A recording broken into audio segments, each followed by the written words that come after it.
les différentes conceptions de l'existence. Premier tiret, la thèse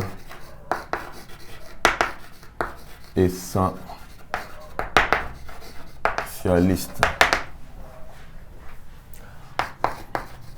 Pour les essentialistes,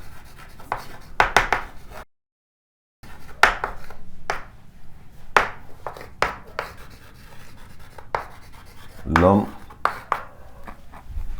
est un être naturellement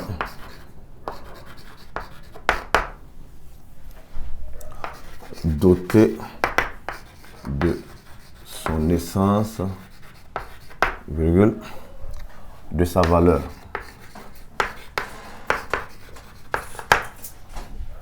Dit autrement,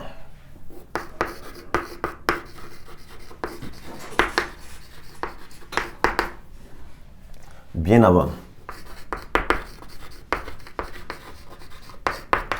de naître,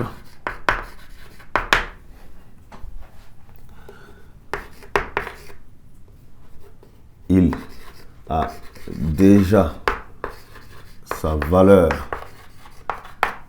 ou son essence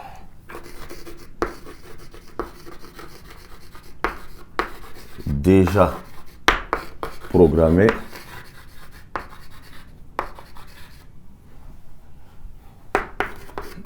et il naît et ensuite il ne fait que accomplir ce pourquoi il est destiné.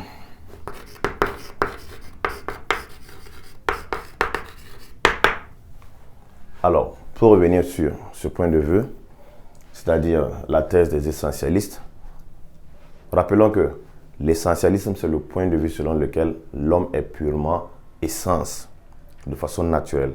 C'est-à-dire que, bien avant de venir au monde, ce à quoi il est déjà prédestiné est déjà écrit, est déjà programmé. Donc, pour les essentialistes, comme on le disait tout à l'heure, l'homme est un être naturellement doté de son essence, de sa valeur. C'est-à-dire que s'il est déjà programmé pour être, par exemple, un prêtre, bien avant qu'il ne naisse, c'est déjà écrit. S'il est programmé pour être, par exemple, un médecin, bien avant qu'il ne naisse, c'est déjà écrit. Donc, il vient au monde et il ne fait qu'accomplir ce pourquoi il est destiné. C'est ce que nous avons essayé de développer ici. Donc, la thèse essentialiste, pour les essentialistes, l'homme est un être naturellement doté de son essence, autrement dit, de sa valeur.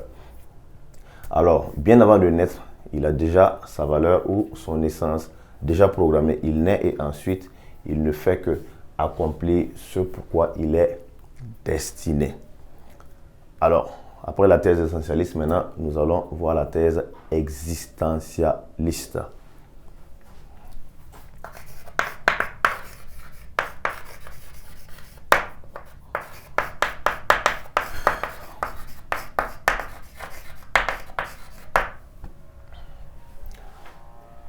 Alors, la thèse existentialiste a l'un des plus grands précurseurs qu'on connaît tous qui s'appelle Jean-Paul Sartre, tout simplement. Donc, pour Jean-Paul Sartre, l'existentialisme, c'est le fait d'abord d'exister. Autrement dit, c'est la primauté de l'existence sur l'essence.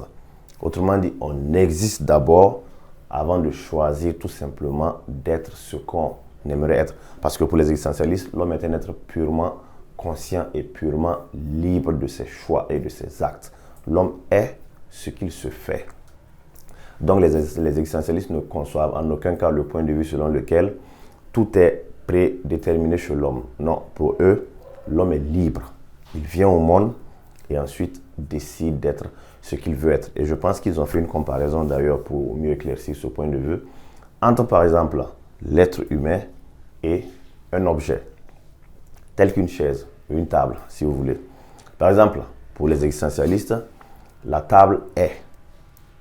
Autrement dit, pour la table, son essence vient avant son existence. en français facile, sa valeur, ce pourquoi elle sera créée, vient avant qu'elle ne prenne forme dans la réalité. Tout simplement pour dire que la table est d'abord une conception dans la tête du menuisier. Il sait qu'il veut fabriquer un objet qui va servir pour déposer des objets dessus ou bien pour travailler dessus. Donc la valeur de la table est déjà dans son esprit. Avant maintenant qu'il ne matérialise le chemin de la table dans la réalité. Donc pour les objets, l'essence vient avant l'existence. Autrement dit, l'idée de la table vient d'abord dans la tête du menuisier avant que ça ne prenne forme dans la réalité. Alors que pour l'être humain, c'est tout à fait différent. On ne peut pas concevoir un être humain et déjà programmer ce qu'il va être dans le futur. C'est impossible. Il vient au monde et décide ensuite d'être ce qu'il veut être. Tout simplement parce qu'il a une conscience et tout simplement parce qu'il est doué de liberté. Et c'est dans ça justement que les existentialistes disent que l'existence précède l'essence. Pour tout simplement dire que l'être humain vient au monde d'abord. Il surgit dans le monde, il est présent et ensuite, grâce à sa conscience et sa liberté, il décide d'être ceci ou cela. Alors pour eux, l'être humain n'est en aucun cas prédéterminé. Non, il est tout simplement un être libre. Libre et conscient. Et il choisit d'être ceci ou cela. Il est ce qu'il se fait. Voilà pourquoi ils disent que l'existence précède l'essence. Et c'est ce que nous allons essayer de noter. Donc la thèse existentialiste.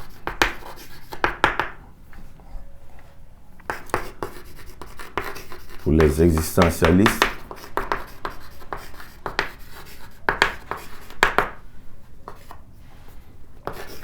l'existence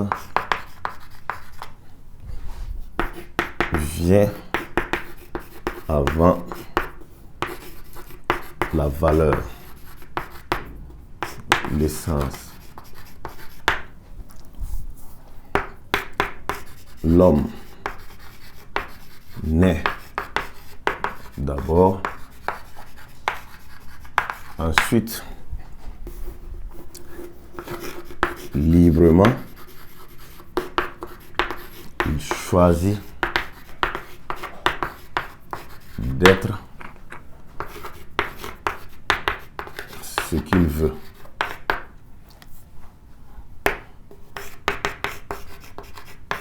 Étant doté de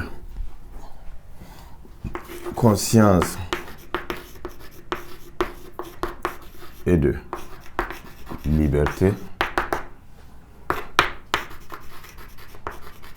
l'homme fait ses choix. Il décide alors d'être ceci ou cela. Il n'est pas un être prédéterminé.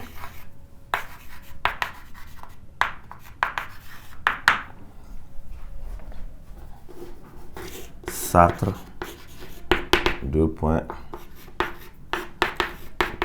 L'existence précède l'essence. Comme on le disait, il y avait deux conceptions de la compréhension du mot existence. D'abord la thèse essentialiste et la thèse existentialiste.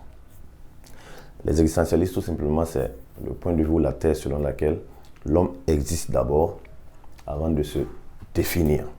Alors pour eux, pour les existentialistes, l'existence vient avant la valeur, avant l'essence.